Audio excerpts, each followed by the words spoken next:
All right, everybody. Welcome to another episode of the Night at the Round Table, presented by the Movement Boxing Podcast. I am Twan the Divine Liberty of FoodJab.com and the Movement, of course. And I am joined by a couple of my cohorts from the Movement Boxing Podcast. We got 2K, the guy from the Guys of Boxing Talk. What's going on with you, man? What's good, fam? What's good, everybody? All right. We also got Bernard from the Truth and Facts About Boxing, half of their show. What's going on, man? What's good, Twan?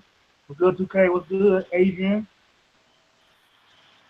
All right. And we're joined by a very special guest today, the birthday girl. Oh my goodness. Happy birthday to you.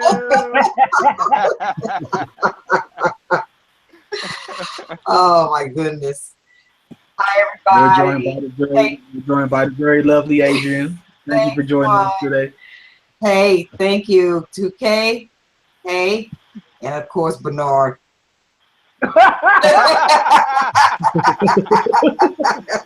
Oh, yeah, man. you know I did something wrong.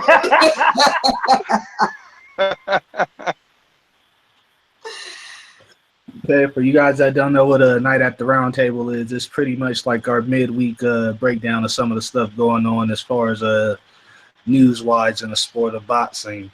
And we got a pretty busy week ahead of us as far as title fights, which is one of our opening topics tonight. We covered a lot of them on the podcast, but we didn't get to this one considering it has a Sunday broadcast over in Asia, and it's one of the more lesser talked about ones. But I think it's still, one of the top 10 pound for pound fighters in the game right now. So we wanted to give some time to this fight that's happening on Sunday.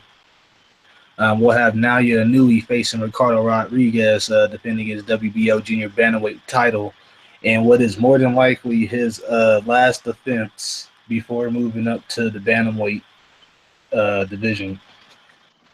Let me get 2K's assessment of this fight. He's usually the guy that breaks down these the lower weight divisions as well as does a lot of our analysis on the fights. So let me go to him first on this one. Yeah, man. Basically, this is gonna be real quick. Tailor-made. That's the phrase I'm gonna use for this fight. Ricardo Rodriguez is a decent fighter. He's one of the Mexican fighters down at the lower weights. But the way he fights, he's tailor-made for a guy like Naoya Inoue, who sets up everything he does behind combination punching. He has, or behind a jab, excuse me. He has excellent combination punching. My man has power in either hand. You know what I'm saying? I've seen him knock out motherfuckers with the left hand as much as he knocks out motherfuckers with the right. You know what I'm saying? He's just Naoya Inoue is my. I think I have him at number 5 pound for pound right now, and a lot of people get mad and shit, and that's just because of their lack of knowledge about the the smaller guys. So they don't really understand, the things that Naoya Inoue has done. Actually, he's done what the same shit that Vasyl Lomachenko gets all his accolades and praise for. Naoya Inoue did this shit 3 years prior. You know what I'm saying? So, and a lot of motherfuckers don't know that because they don't watch all the 17 divisions of boxing, of male boxing anyway. So he's at my number 5 pound for pound right now. And he's gonna dust this cat off. Ricardo Rodriguez, he's a come forward type of fighter, but he doesn't have any power. And that's always gonna be his downfall with fighting a guy like Naoya Inoue's intelligence level, right? So he's gonna dust this cat off. He's gonna move up to 118, and we're gonna get the mega fight with Yamanaka. He's already said that's what he's looking for. And man, that's a huge Japanese money fight right there. Yeah. Now, don't think, people listening, that the Japanese don't support their fighters like the UK does, and don't think they can't air mega fights like we do here in America or like the UK does with Anthony Joshua and others. They air their mega fights the same way. Their money circulates in the same fashion. A fucking Yamanaka versus Inoue fight at 118 is mega, and that's exactly what's going to end up happening, in my opinion. After this, he dusts off Ricardo Rodriguez. Should be an easy fight. Rodriguez has never been knocked out, but I think he'll get knocked out. Shit, Omar Narvaez had never been knocked out. Neither had Adrian Hernandez, and Naoya dusted both them motherfuckers off. So I don't see Rodriguez going. All right, and just to put this out there, they do have a common opponent in David Carmona. Rodriguez actually lost twice to Carmona, and Naoya Inoue actually defeated him by unanimous decision. I think a year ago, within one of his last fights, one of his last couple within his past few fights actually. So I'm actually looking forward to him moving to 118, just to see how his power handle moves up, going up to that weight class. As you mentioned, the Yamanaka showdown, as well as many other big money fights at 118 that can be made, with Zolani Tete. And Rigo said he's mentioned that he's willing to go down to 118. Oh my God. Yeah.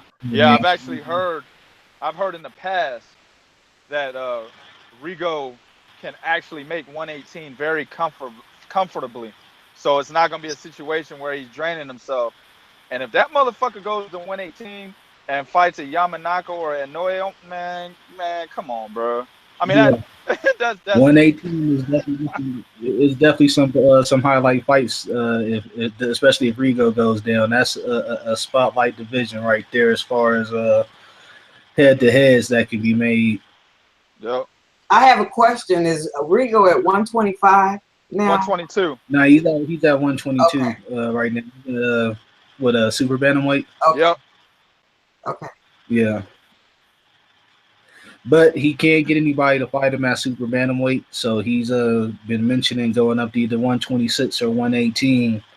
Realistically, his best option is 118 if he wants to actually have fights made successfully. Yep.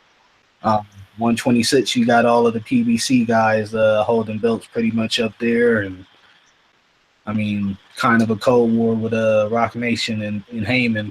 And to be honest with you, I think he's too small for 126. He was small when he was at 122. A lot of people were saying he's a small 122 pounder, even though he's campaigned there for a while. So if you look at his frame, he's actually not. He's actually going to be a small 126 when you compare him to guys like Leo Santa Cruz and Gary Russell. They seem like a whole size bigger than Rigo if you look at the two. Mm-hmm. Yeah. All right. So that's gonna head us into our next segment, our next topic of the night.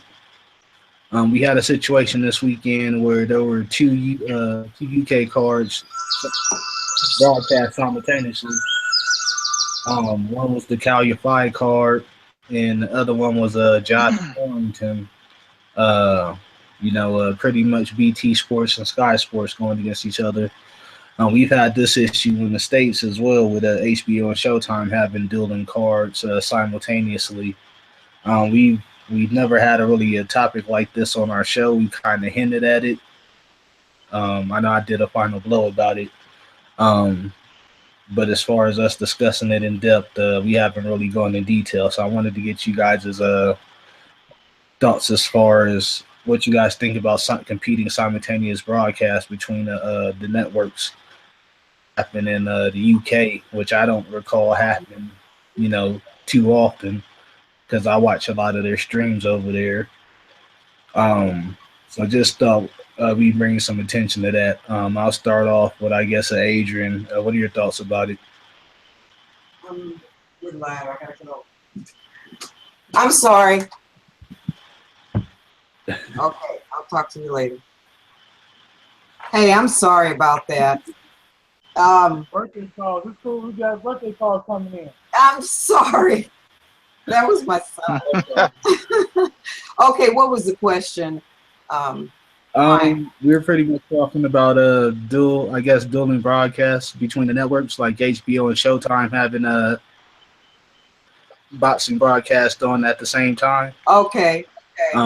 Get your thoughts about it. If you think it's a good or bad thing, or pretty much what you, if you like anything about it, what do you think about it in general? Well, you know what? I don't really mind it. It just depends on. I kind of pick and choose what I'm going to watch, and sometimes I go back and forth. If they have fights on at the same night, same time, I'll go back and forth. Now, a lot of times I see the Showtime usually wins out because they'll have the better fight, unless it's someone like Crawford. I'm trying to think of who else is with HBO. Adonis Stevenson. No, he ain't there no more. He ducked Kovalev. Oh, really? He's not? There ain't no mute button on there. Is there? Oh, shit. You know what? Did you do that on purpose? Hell yeah. Oh, man. Wait till Sunday. Well, you know what? That's somebody else too. We can talk about later on, but I don't have a problem with it. In fact, I think it's pretty good. But I seem to like Showtime's fights a lot better than HBO. Are we talking about the commentating too? Not necessarily. Just talking about just in general. Is it a bad thing to have these fights going against each other? Does it affect? Not on the same night. Not really. I mean, I agree and disagree with Adrian. It depends on the scenario. If we have cards, like, for example, you got a UK card coming on at 4 o'clock in the afternoon, and then you got a PBC card coming on at 9 o'clock, that's fine by me. I go watch boxing all day long, right? Right. That's where I would agree with Adrian at. But where I disagree is when the goddamn cards, you got Showtime and HBO, both cards are on at 9 o'clock. For example, you had Terrence Crawford and fucking John Molina on at the same time. Leo Santa Cruz, Carl Frampton 2 was on. That's well, true. Shit, I'm stuck in between. I'm like, damn, I want to see Bud, but at the same time, I want to see this rematch. So I got to choose which one I want to watch live and then go back and watch a fucking video of the other one. That pisses me off. I like to watch. I know, yeah. Yeah, I'm kind of stuck going back I'm stuck going, I'm going back and forth. That's what I want to do. See, and I can't do that because, you guys know on my show, I like to analyze fights and I like to give breakdowns. I can't analyze a fight, while I'm trying to analyze another one. It's impossible to do that in my eyes it is. If I'm going to think that needs to be said, well, I have to focus on that fight and that fight only. I can't have no pip up on my TV and shit. Can't have no spitting screens or anything like that. I got to watch one fight and one fight only. And it takes time out of my next day, or it takes it keeps me from doing a video on the same night, on all the fights, because I gotta wait till the next day so I can watch the other one. That shit makes me mad. I hate when they do that. I was actually at work watching the UK card on Saturday. I have my laptop up, and I have like 4 monitors up at work because I work in security, IT security. So I have 4 monitors up. So I was watching on a Facebook stream the Josh Warrington feed, and on my laptop I had the Cal Yafai card going at the same time. And I don't like watching fights like that personally. I like to be able to focus on one card at a time. So I personally don't like it. But let me go to Bernard, because he did something interesting as far as trying to talk to a couple of the UK cats directly as far as what's going on, because we noticed this actually over the weekend, because that was the first time I noticed it with the UK card. So Bernard, give us your feedback as far as what you found out from the UK cats and everything about what you thought about this. Basically, I know there's a lot of UK cats in Eastwood boxing. So I made a post, I tagged y'all in it, basically using the example of, I used the Showtime card from 01, 14, 17, where Kajaza went against Davis and Miguel went against Jack. HBO card was Miura and Roman and Vargas Burchell. Because as that is an example to bring into what happened last Saturday with the UK and the BT Sports card, Sky Sports and BT Sports card being on at the same time. So I asked him, Everton, aka Crumpman, said he don't like it at all. He said, so I only have Sky on my phone, so I can only watch that card at work. But surely, weekends in a year to spread out and let the sport grow. He's from the UK. I'm gonna scroll down to another comment. Basically, Aaron Cooper said blame Ant Warren because the Sky Day had been confirmed on TV for months. So, for my thing is maybe it's kind of a similar situation. We already knew the 14th was designated for Jackson Miguel and for Calzaghe Davis. Then in the last 2 months of last year, they popped up with that Vargas and Burchell fight and that Roman and Miura fight. So we already knew that fight was already set in place. The same thing with, I believe the same thing indicates for the Leo Santa Cruz and Franklin Part 2 fight. So basically, it doesn't come down to the promoters. It comes down to the network. And I found it out through Chris Henderson. So I'm going to read what he said. He said, I don't think it hurts the sport so much. It's kind of stupid on the network part. The thing is, these dates are allotted well in advance. For instance, HBO will tell Aaron, you have such and such dates available. And we want 2 to be filled by Loma, 2 by Crawford. He has to work around the network instead of working around him. Showtime does the same with PBC and Develop. And they're setting dates that far in advance. There's going to be crossovers like in January. It's not the promoters, it's the network. So everything basically falls on the network because they get to choose the promoters for the fighters they want to have on the card or whatever fights they're going to have, and then so on. The process goes. Well, I think I got a question that's gonna follow my statement. I think a lot of that, you're right. The networks do control, the majority of that, obviously, but some of that is gonna come from influence of those rival promoters, right? But my question is, Warrington, he's with Frank Warren and Calzaghe fights. Frank Warren. With who? Eddie Hearn. So Eddie Hearn. Okay. So this doesn't surprise me because Frank Warren at one time was the motherfucking dude out in the UK back when he had Joe Calzaghe, right? Eddie Hearn has since surpassed him. It was kind of a situation like Bob Arum was the motherfucker over here in America, and then Oscar De La Hoya came out and actually surpassed him. Kind of the same type of situation, right? So those two are actually going to war more times than we might even imagine, fam. This might not even be the first to happen. You know what I'm saying? Frank Warren has come out vocally and said a whole lot of bad shit about Eddie Hearn, and Eddie Hearn has came out vocally and said a lot of shit, bad shit about Frank Warren, and the two actually clash and try not to work with each other as much as they can. So I could see this actually happening a lot more in the future, man. Okay. I'm not surprised by it at all. Can I piggyback on something real quick? With that being said, the network is in more homes than Showtime. You saying HBO is basically competing with Showtime? Don't get me wrong, I'm not talking about in the sense of we already know who puts on the better boxing matches and everything in cards. But just in the sense, hey, yo, we're still technically in the game.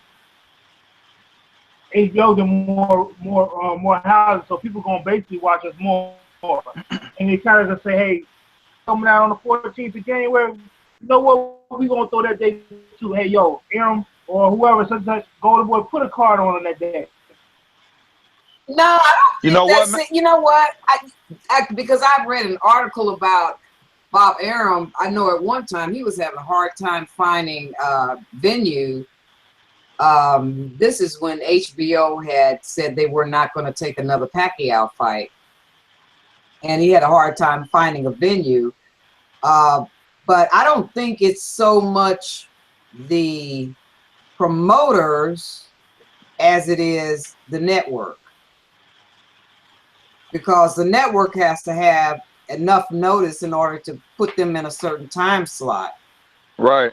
You know, I don't think that I don't know how many times that's happened. I do know one in particular, but I don't know how many times. Does anybody know how many times that has happened where they've had fights on the same time? I know what's happened a lot here in the U.S. I think a lot of it was intentionally during the whole Cold War thing. I agree. Oh yeah, back then, yeah. Well, I think, you know, based on what Bernard said, I really believe fucking compete. You got to remember, you know, speculation, but it's common sense at the same time. The whole reason why HBO is actually trying to say they're getting out the game is because they can't fucking compete with Showtime and the contracts that they have and the business dealings that they're getting at this current time. I mean, just let's face it. Even that fucking Terrence Crawford John Molina fight, that whole card was trash compared to Leo Santa Cruz and Carl Frampton, and that fight wasn't even that great to us. You know what I'm saying? But the card as a whole was trash compared to the Showtime card. So HBO has been losing the Showtime since Floyd Mayweather left HBO. You see what I'm saying? And we're talking, what, 2012, 2013? So we're talking 4 years now of consistently going down, going on a downward slope. And then at that same time, Showtime is consistently going on an upward slope. And then you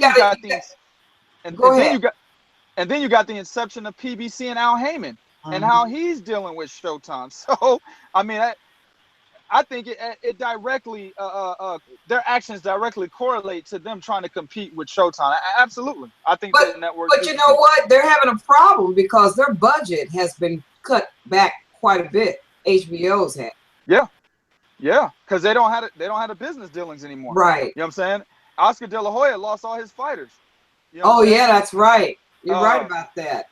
Bob Arum he's so up Pacquiao's ass, and HBO's like, hey, bro, you're gonna have to give us somebody else. They're like, but what? Arum's like, but what about Pacquiao? Man, we done with him. So he lost all his look when he lost to Floyd. Pay-per-views from Top Rank this year. You know, the Valdez card that was recently a pay-per-view. I mean, they're having a hard time pulling dates anywhere. They are. Yep, exactly. They are. And I don't know if someone else on the show may know whether or not Bob Arum is allowed to fight within the MGM Grand in Vegas. Oh, that's a good question. That's a good question. No, you said Bob Arum? Yeah. They had a beef about the I know during the Mayweather Pacquiao card, but I don't think it was anything to where he can't necessarily do anything there.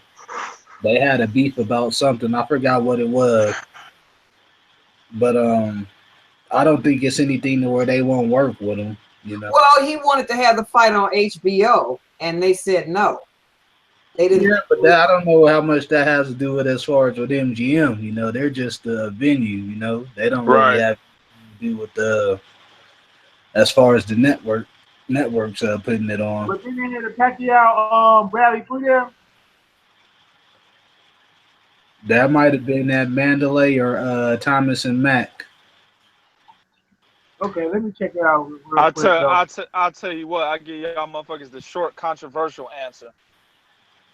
Bob Arum is a high-ranking Jew. That motherfucker can go wherever he want. Okay. There you go. They're not saying no to no billionaire Jews. Yeah, you right. Yeah. All right. So that's gonna lead us into our next topic, man. This one's been coming up, I guess, pretty much on and off ever since this fight was announced. And it's coming to fruition finally next weekend, so I'm happy about that. But we've been seeing some outlandish comparisons as far as I don't know, just comparing it to a certain fight that happened in the past. So I'm gonna go ahead and put it out. As far as so, Kell, Brook, and Errol Spence will be fighting for the IBF 147 belt next week, or Kell Brook will be defending his belt against Errol Spence, for that matter. There's been a lot of comparisons put out there, mainly by the UK cats, for some reason that they keep putting this shit out there. I don't know why, but How they are. they're trying to compare this Kell Brook versus Errol Spence fight to another fight that happened with a young rising prospect that's Olympian American and Jeff Lacy when he went against Joe Calzaghe and got pretty much dismantled from head to toe, man. So a lot of UK cats are drawing comparisons to this as far as when talking about the Kell Brook Errol Spence fight, and I'm not really sure why. So I just wanted to get everybody's input as far as how is this being used as a comparison fight and why. I'll start off with 2K. Man, this is a testament to how much the motherfucking UK boys are straight fanboys, man. This is, come on, bro. Like, I respect Kell Brook. You know what I'm saying? I've always liked Kell Brook. I've always said Kell Brook will fuck Americana up if they ever fight. Oh, yeah. You know what I'm saying? I respected Kell Brook for doing what he did in that little amount of time against Triple G. You know what I'm saying? But at the same time, man, bring your ass back down to earth. Learn how to fucking look at two styles and compare and contrast. Learn how to make an educated analysis of a fight and a fighter style before you fucking speak. But they don't care about shit like that because they're just fanboys. You know what I'm saying? They're not real enthusiasts, man. All right? Jeff Lacy, this was a one-dimensional motherfucker. You know what I'm saying? All he had was the left hook. That's all he had. His right hand wasn't as strong as his left hand. Okay? This motherfucker did not throw combinations at all, right? The only thing that's comparable between Errol Spence and Jeff Lacy is no head movement. That's it. Jeff Lacy has stone feet. The motherfucker didn't move his head or his upper body.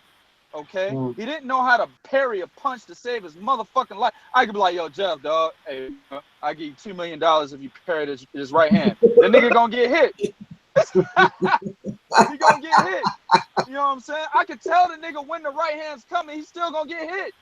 You know what I'm saying? And I'm not saying that Errol Spence is Floyd Mayweather with the defense, but he sure as hell ain't no fucking Jeff Lacy. Yeah. Errol Spence is much more dynamic. He can fight on the inside. He can fight from the outside. Jeff Lacy had to get at mid-range distance to throw the hook at you. He couldn't even fight on the inside that well. To be a guy that was short for the division with short arms, the motherfucker still couldn't fight on the inside that well. He needed mid-range distance. And he sure as hell couldn't fight from the outside. And he had no jab. Man, get the fuck out of here, UK. Y'all niggas act like y'all don't know boxing. Shut the fuck up. There's no comparison between Errol Spence and Jeff Lacy. And there's damn for sure no motherfucking comparison between Joe Calzaghe and Kell Brook. Man, two things already off the top makes and Kell Brook two different people. Volume and footwork. Joe Calzaghe's footwork is way better than Kell Brook's. Kell Brook ain't got no That's damn so footwork. true. That's right. He doesn't. You know what I'm saying? And then his punches and bunches. This motherfucker would throw a 10-punch combination, turn you, and throw another 10-punch combination. Kell Brook doesn't do that. You understand? This motherfucker is a waiter. Kell Brook is a waiter. Yeah. He's kind of a counter puncher, but he's not really. It's hard to explain. He's more of a boxer puncher, but he likes to counter you as well. If you don't understand what I'm saying, go and watch the fucking Sean Porter fight. I just did a few days ago. Fight. Yeah, I did. Yeah, exactly. So you know exactly what I'm talking about. But then at the same time, he's a boxer puncher. Go watch the two fights with that journeyman Carson Jones that he almost lost. You know what I'm saying? He's a boxer puncher, but at the same time, he could be a counter puncher. Joe Calzaghe was neither of those things. So I mean, like, get the fuck. If you want to compare That's like saying Kell Brook is like Vasyl Lomachenko. You might as well make that comparison. Because it's fucking apples You know and oranges. somebody real. You might as You know somebody real. I know. It's apples and oranges, dog. So okay, so Errol Spence is Manny Pacquiao and Kell Brook is Vasyl Lomachenko. That's what we're going with from now on. Hey, get the fuck out of here, man. UK fans, they're so knowledgeable, and they're knowledgeable about their fighters. Let me just put it that way. They're knowledgeable about their own fighters in their circuit, right? And I respect how they stand for their own people. American fans need to take notes by watching the UK fans stand for their fucking people. Anthony Joshua would not be a pay-per-view attraction if he was in America. Why? Because we have an Anthony Joshua-esque fighter here in Deontay Wilder that that's Americans choose not to follow, but instead choose to follow a motherfucker that's not from here in Gennady Golovkin. Okay? So that tells you right there that Americans do not stand for the fighters. And look at Andre Ward. Motherfucker ain't lost since the nigga was like, you know, pissing in his goddamn diaper. He ain't lost a fight since then. The nigga lost his last fight to a goddamn belt that his dad was holding. That's the last time Andre Ward lost a goddamn fight. But Americans still don't follow this man. You know what I'm saying? So I admire the UK fans, how they stand behind their people, but they do it to a fault, to the point where they get motherfucking delusional and then try to argue that shit. That's the only problem I got with UK fans. It's time to wake up, people.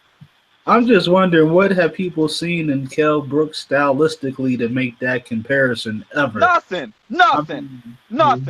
They just talking shit because, you know, a lot of American people had hyped up Jeff Lacy when he went over to the UK to fight Joe Calzaghe. So that's exactly what they're doing here. They're comparing the hype train, Twan.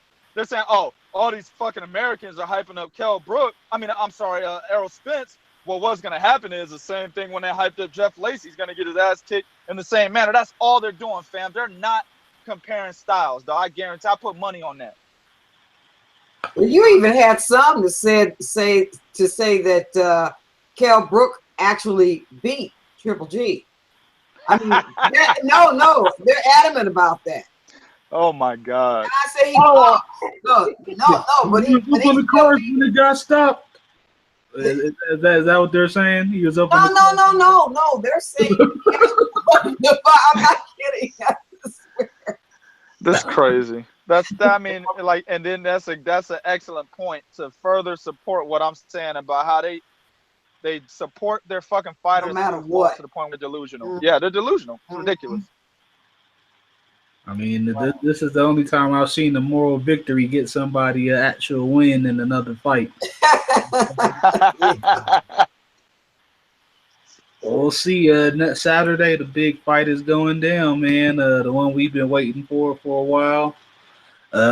We'll get to see if Errol Spence is the truth as they say. You know. Let me say one thing though. I want to piggyback on 2K. I'm just gonna say this. Let's not forget, too, Errol Spence got great work to the body when he goes against the opponent. Absolutely. I mean, no, what you gonna say? Look, I mean, we don't have much to go off of Kell Brook's, body of work. You know what I'm saying? But Kell Brook, hey, you got Carson Jones, you got Love Morindu, Derachenko. But you know what? Barely got past the portal, and I think Spence is a whole lot more effective at being a pressure fighter than Sean Porter. Exactly. And hell yeah. It's a different type of pressure too. It's a different type of pressure. Yeah, definitely agree. Well, I think Errol Spence is a better inside fighter. Hell yeah. Than Kell Brook is, because I've watched every fight that Spence has had since he started, when he got out of the Olympics and turned pro. And one of the things that I do admire about him is the fact that he throws that butt up in the air, and when he's in there, he's hitting your body constantly. Even when they are clutching, he is in there still hitting your body. I haven't seen Kell Brook do that. I have not seen him. Plus, like like 2K say, he's slow to me. Yeah, he is. I mean, in fact, most of those boxers over there are slow. When I was watching Anthony Joshua, I said, man, they walk across the ring like, you know, I'm going to the stores. Oh, damn, that's fucked up. No, I'm just being honest. I mean, but to base the Kell Brook defeating Errol Spence in the fashion that they're saying that, you know, the same way that Calzaghe beat Lacy is basically, I mean, you're going off of fights against his most recent fights being against like Frankie Gavin and JoJo Dan and shit like that. No, but let's, I mean, like, how can you really compare those kind of guys to an Errol Spence? No. I mean, like I said, he struggled with Deshaun Porter, that, you know, barely eked out that win. And like I said, Spence is more guy. I mean, I don't think he crowds his punches like that. You know, the way Porter does, he doesn't smother himself. Like, he's effective when he's coming out. Yeah, but you know, one thing that 2K said is that he does not move his head. And that's one thing I'm concerned about with this fight. Yeah, he could caught coming. And you know, yeah, he has been caught quite a few times. Yes, he has. A fucking Chris Van Heerden's jab and Alejandro Barrera's fucking uppercut. That's right. Killing. That's right. On point with Errol Spence. You know, that's the main punch they point to from Kell Brook against Triple G is that uppercut. So, I mean, a lot of people... that's something to be worried about. I mean, for me, it's something to be worried about. Now, I'm still going to go with Spence, but Spence is going to have to do some damage to him early. But you know what? You know, Kell Brook kind of gasses out too. I think Errol Spence at the end of 10 rounds, he looked like he's ready to go 5 more rounds. I mean, I just had 2 homies go to his last training day in Dallas and said he went 19 rounds sparring. Mm-hmm. So I mean, he's but that's a common occurrence though, fam. Like he spars like that a lot, and he spars a lot of bigger dudes too. So that's not even news. That's what he does. But I want to piggyback off of us. You made a good point, Tony. That's a good question. You talked about what are guys like, you know, Frankie Gavin and JoJo Dan, and you know the ineffective pressure that Sean Porter applied. How can we compare them to Errol Spence? You know, the argument we will always lose no matter what. No matter how logical we are in our analysis of Errol Spence, the argument we will always lose is the experience, fam, no matter what. That's right. And that's something that we will have to concede to at this point in time, because the experience of Errol Spence. Now, I broke it down on one of my videos a little while ago when I talked about the press conference between those two. If you look at the experience of Kell Brook at the same amount of fights that Errol Spence had, well, Errol Spence definitely has the experience factor. If you look at Kell Brook's first 25 fights, they're against niggas that were 9 and 727. You know what I'm saying? Mm-hmm. But if you look at exactly my nigga Ernie Smith, exactly, nigga was like 1 in 5,000. and he fought the nigga like 3 times. And the funny part is, Kell Brook has like 4 or 5 different Ernie Smiths on his fucking resume in his first 25. You know what I'm saying? So it's like, so when you look at Errol Spence definitely has the edge in that aspect, but in reality, Kell Brook has like, what, 38 fights or something like that? Yeah. So he has much more experience after those first 25. So we can't ignore that factor, and that's an argument we will always lose no matter what. So that's why we just got to leave it to what's going to happen in the ring. It's basically we got to go with these UK niggas and be like, look, nigga, just watch what I'm telling you, fam. I know it's hard to believe, but just watch what I'm telling you. That's how we got to do it. Mm-hmm. But let me say something real quick. Other than Gennady Golovkin and Sean Porter on Kell Brook's resume, other potential fights he could have fought was Jesse Vargas. Yeah. Brandon Rios. Yep. And yep. Amir Khan. Who? Devin Alexander. Devin Alexander. And for some odd reason, something happens and those fights never happen. Why? Oh yeah. Well, we already know. We know the rule. Come on. Yeah. Kell, you've been protected. You know what I'm saying? Yeah, he has, man. Eddie Hart. What I agree with the sense, but I disagree in the sense that he ain't really fought no really other. I don't want to say you. I'm gonna say U.S. contenders at welterweight. But fam, Chris Algieri is Errol Spence's best dude on his resume, dog, and that nigga is not really a 147 pounder. That nigga's a 140 pounder, fam. We have to concede, dog. You know what I'm saying? Like even Carson Jones is a full-fledged 147 pounder. You know what I'm saying? Okay. And to be honest with you, if Carson Jones and Chris Algieri fought, I'm not ready to say Chris Algieri beats him like that. You know what I'm saying? I think he does beat him, but I'm not gonna say it's an easy win for Algieri. You feel me? So that's what I'm talking about. Like even the guy that we make fun of, you know, on Kell Brook's resume, he's still kind of in the same vicinity as the guy that Errol Spence fought. That's the best guy on his resume. So I don't know, dog. Yeah, it'll definitely be tricky to see what happens going into the fight, man. Both guys are in the weight or on pace to make weight, so all of that other notions previously about making weight shouldn't be an issue in this one. Mm-hmm. And yeah, definitely. I got a question though. What do you guys think about how the crowd is going to affect Spence? You think that's gonna bother him at all? No. That's a man on a mission right there. Exactly. Man right there. Nah. Nothing. I think he's got a pretty good head on his shoulder. He seems to be focused a lot. Yep.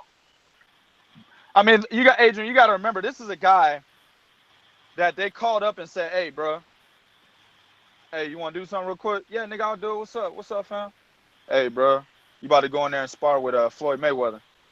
And the nigga said, okay, and went in there and did very well to the point where a lot of people said he made Mayweather mad. So if that nigga has that kind of mental fortitude to go into Floyd Mayweather's gym and make him look bad, what the fuck you think he gonna do to Kell Brook in front of all his dumbass delusional fans?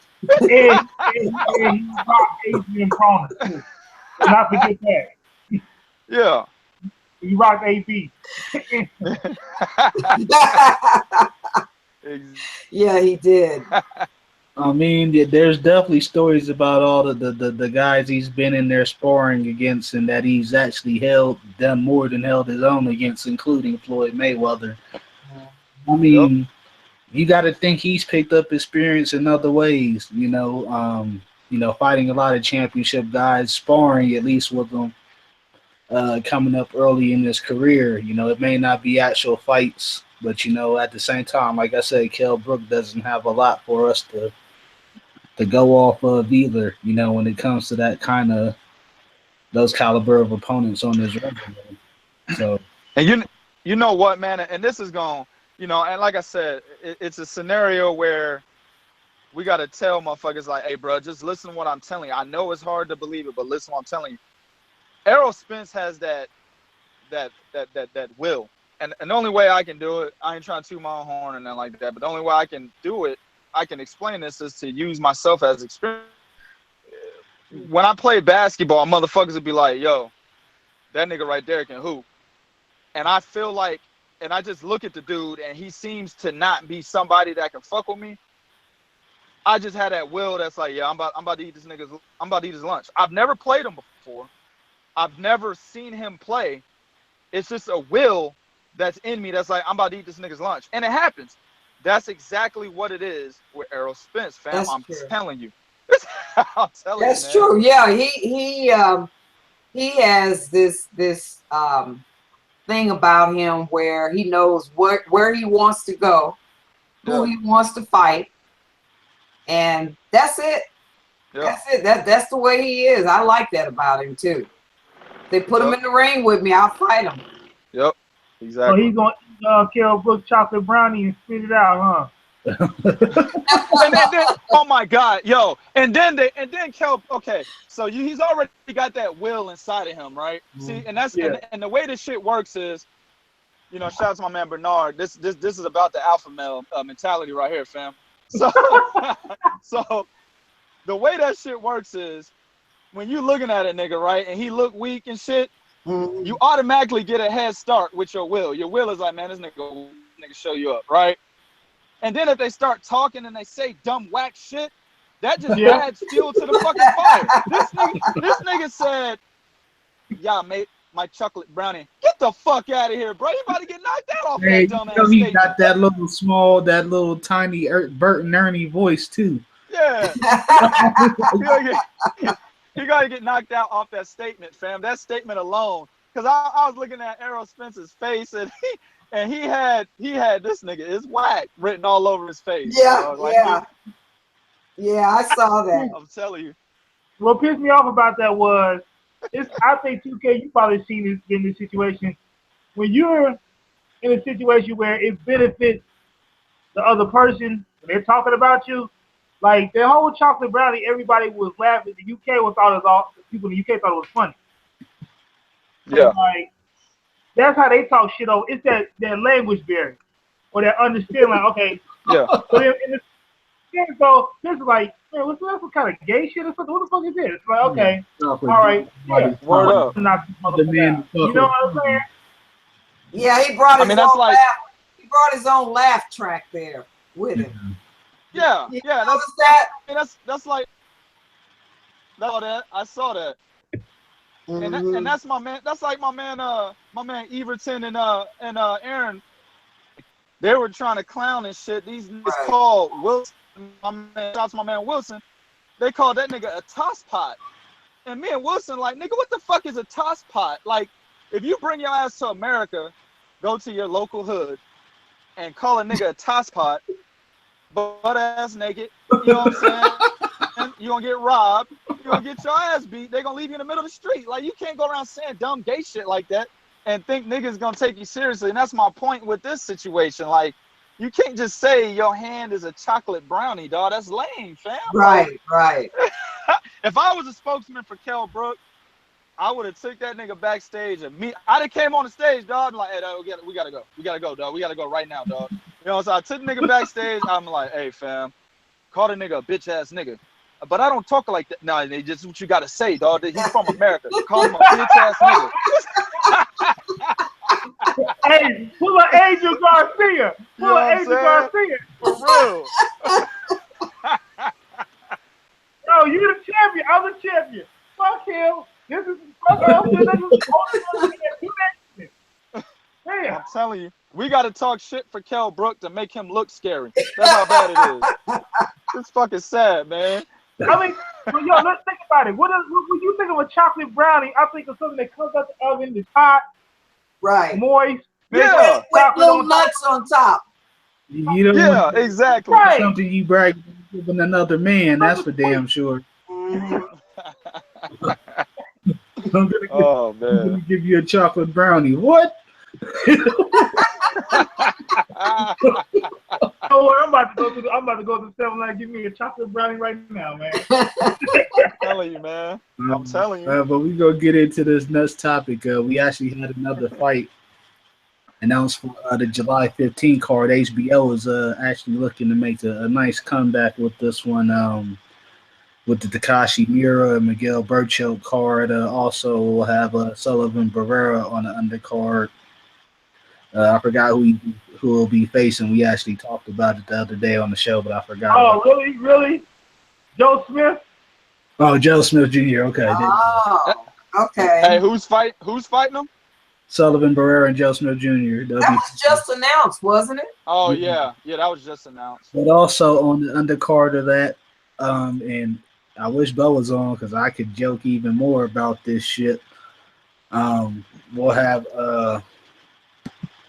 Jezreel Corrales making his debut with Golden Boy, defending his title, his 130-pound title against Robinson Castellanos, fresh off of his victory where he made Yuriorkis Gamboa of Cuba say no mas, papi.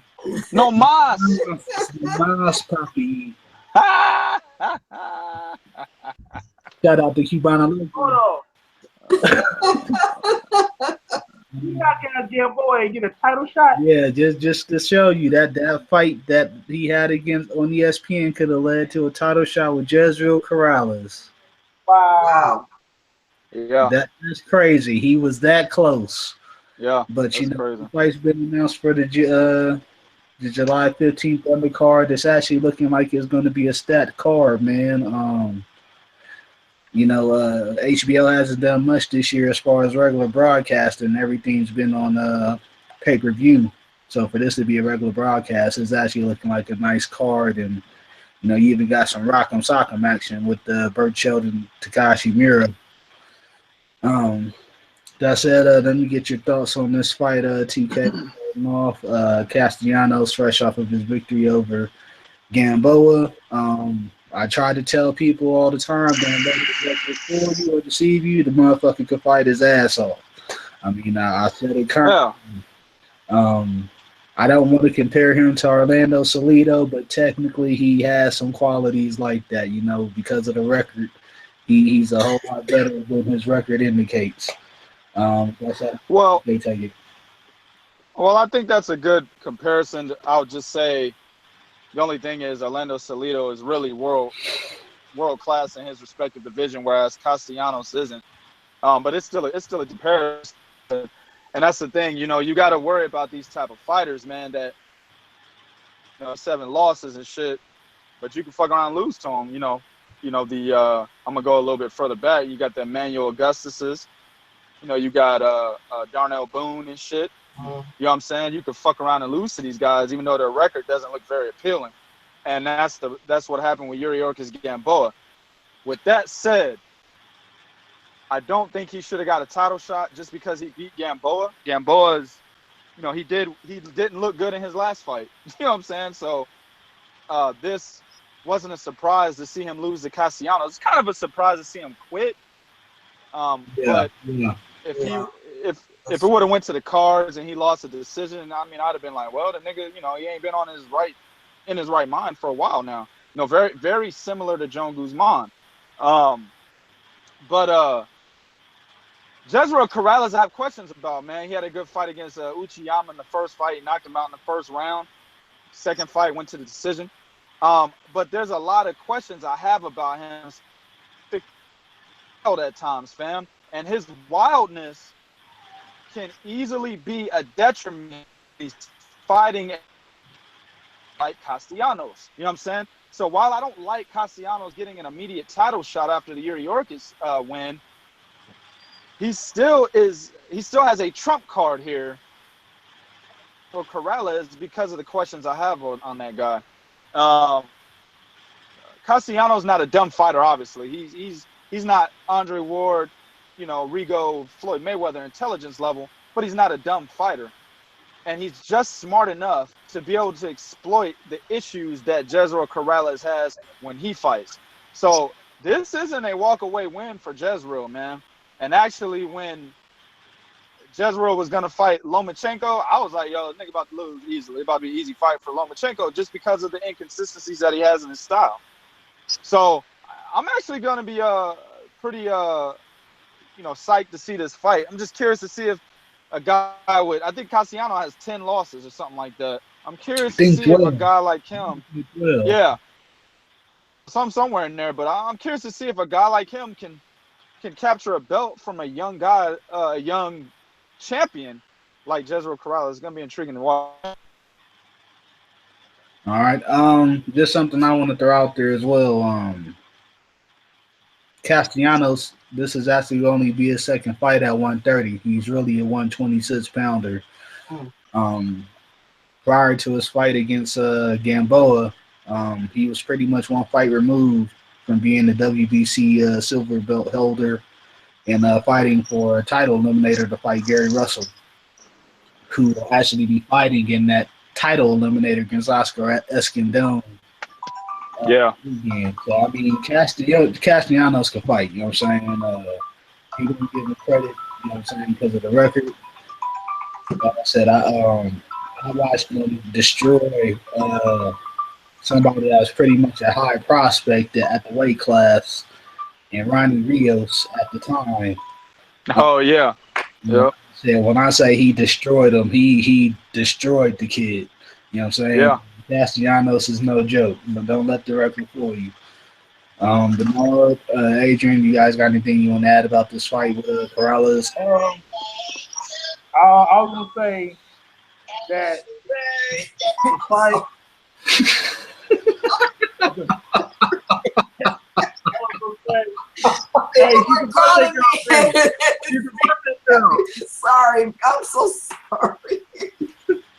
It's Birthday I gotta take this phone out of here, guys. Hold on a second, because it's gonna be. I was trying to cut it off. No, I'm gonna say this. I have to agree with 2K's assessment, because I'm gonna say this. When I looked at Jezreel Corrales' last fight, he pretty much had his hand down majority of the fight. Like, he didn't really, like, okay, I'm down here, I'm doing all this stuff, like, I'm trying to be flashy and stuff. And if Castellanos have that overhand right, I can see him knocking him down too. All it takes is one punch, and his wildness and him not really, doing all this being flashy and stuff is going to play into his hand, and it could be another upset. Yeah, So the size is going to be a difference. I mean, Castellanos is really a 126 pounder. Corrales is a big 130 guy who's actually been struggling to make the weight in recent fights. So that'll be something to pay attention coming into this one. But he's actually a bigger guy. Castellanos, he's not really big for that weight class. Like, he has the height, but like he was knocked out by Escandón at 126, so I don't know what kind of power he could really take at 130 either. Corrales is a bigger guy at 130, although he doesn't have a huge knockout ratio. He did knock out the long reigning champion in Uchiyama, surprisingly. So, it's the punch that you don't see that gets you sometimes too, not necessarily power. That's true. That's true. I'm excited to see these Japanese fighters, because I've watched them on YouTube and they go at it. I mean, they're constantly. There is no holding and all of that. They go after each other, and I like that. I just wish that more fights from Japan. Okay.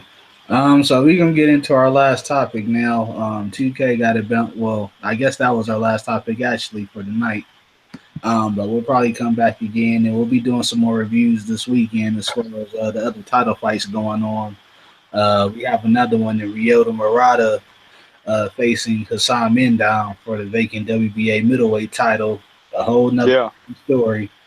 I'll probably on somebody else's video about that. I know 2K is probably going to do something about that one as well. It's one of those fights that's not really being talked about because we have so much action going on this weekend. But definitely on paper, it's an exciting fight for those that are really boxing enthusiasts out there. But with that said, man, you guys can catch us on Sundays on the Movement Boxing Podcast, and I'm gonna let everybody give their handles. 2K, I know you got a dip, so let me let you get yours out there before you go. What up? You can catch me on the YouTube, the God Boxing Talk, and catch us on the Movement Boxing Podcast. Every Sunday is gonna be 7:30 Central Time, 8:30 Eastern Time. Catch me on possibly Bernard's channel, Truth and Facts About Boxing. You catch me on Big Cool, our other co-host for the podcast, Colossal Boxing Talk. Also, you can catch me on Facebook, EJ Will, and you can also catch me in the Google Plus communities all over. I'm all over the place talking boxing. All right, I'm gonna let you go, 2K. Thanks for coming on, man. Bye, all right, y'all, man. I appreciate it. All right, and we'll pass it over to the lovely Adrian. Where can we catch you at? So sweet. You're so sweet.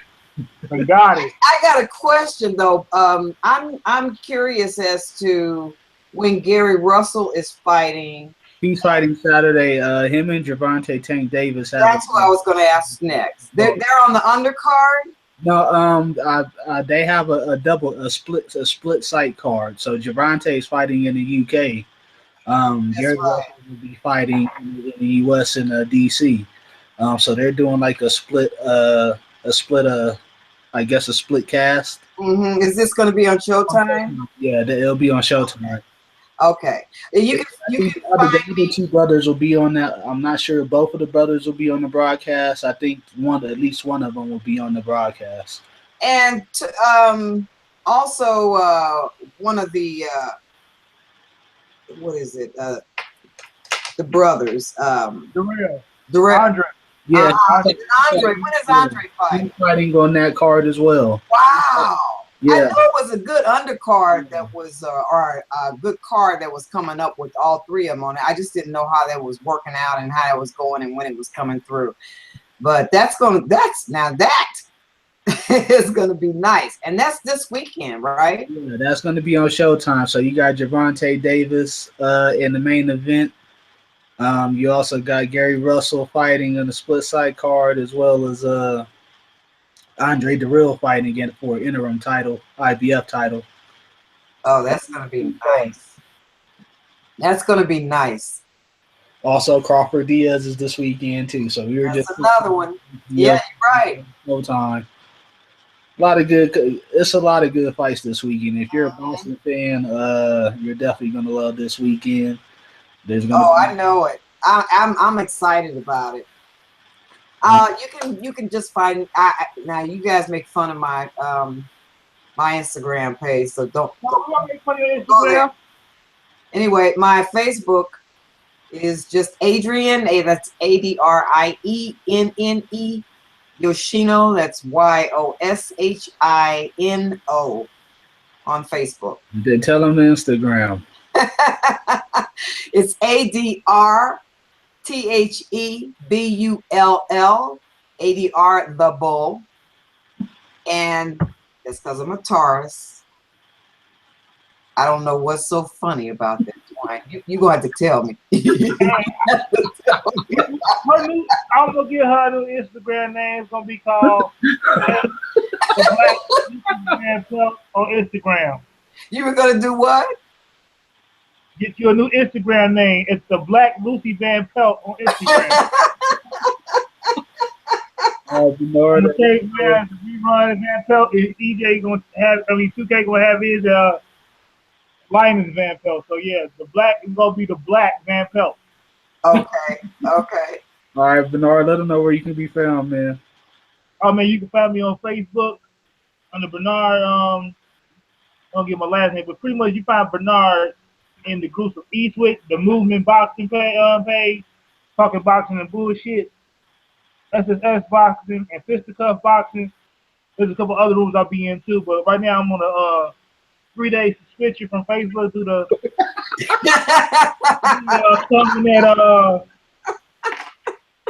comment about Kell Brook on how he gonna look after he loses against Errol Spence, and some casual British sensitive fan decided to report me in Eastwick. So I got love for Eastwick, but to that British fan that was very sensitive about it, How you get banned from Facebook for a boxing post? That's common. It wasn't even a boxing. It was a comment, yo. It was a comment. All I said, you saw Kell Brook, go look at. I posted a picture under it. Like, how y'all gonna suspend Facebook on that bull? I mean, I said Adrian heard me cuss before, but right now I want to go to Tupac, hit him up, rant, F Facebook, F Bad Boy as the staff crew and the record label, F Chino XL, F that British Casual. Are you down with them? F you too. But no, I digress on that part. But you can also find me on Twitter at the Movement Boxing, DAMUBMENT Boxing. I control that as well as my partner Twine for the movement. You can find me on the Instagram page at DAMUBMENTBP. I control that Instagram as well as Twine. Find me 7:30 8:30 Eastern time on the talkshoe.com for the Movement Boxing Podcast. So I'm here, I'm out here. You can also find me on Truth and Facts About Boxing with my partner, Bo, and the lovely Adrian when she jumps on the show, or Twine if he ain't hitting the mute button on me. You know? But apparently, Facebook figured out, hey, let's mute Bernard. So they muted me for 3 days. So when did you go get back on? Saturday? So Saturday? If not Saturday, Sunday. Okay. We want to give a shout out to our partners who couldn't be on, as Bernard mentioned, Bo. Also, the second half of the Truth and Facts About Boxing. Also, our partner from Colossal Boxing Talk, Big Cool, aka Rocky Sloppy, aka Jerry Curl. AKA the great man. Love is great. AKA Love and Sloppiness. You know, make you want to do wrong.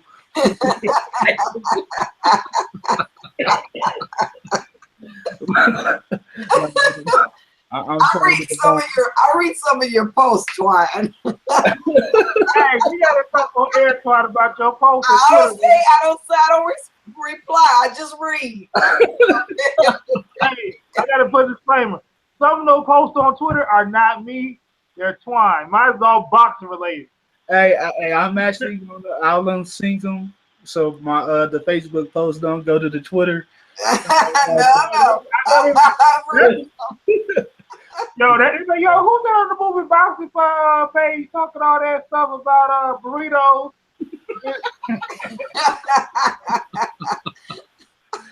I'm part of Divine Liberty. You can catch me on Facebook as B Liberty. I'm in all the groups that these guys are in. Die Hard Boxing, Eastwood Boxing, the Movement Boxing page. We Live, Sleep, Eat Boxing, Talking Boxing and Bullshit, Ring IQ. Big up to all of them, man. That show us love. Championship rounds, Real Talk Boxing, Scott Knight. You can catch me writing on whojab.com. You know, that's pretty much how I get down in this boxing game is through my writing. So I prefer that over all this other stuff. With that said, you can catch us on the podcast every Sunday, the Moving Podcast, 5:30 p.m. Pacific Standard Time, 8:30 p.m. Eastern Standard Time. We will catch you guys with a bunch of reviews from this weekend's fights on Sunday. With that said, I would love to do that. All right. Okay.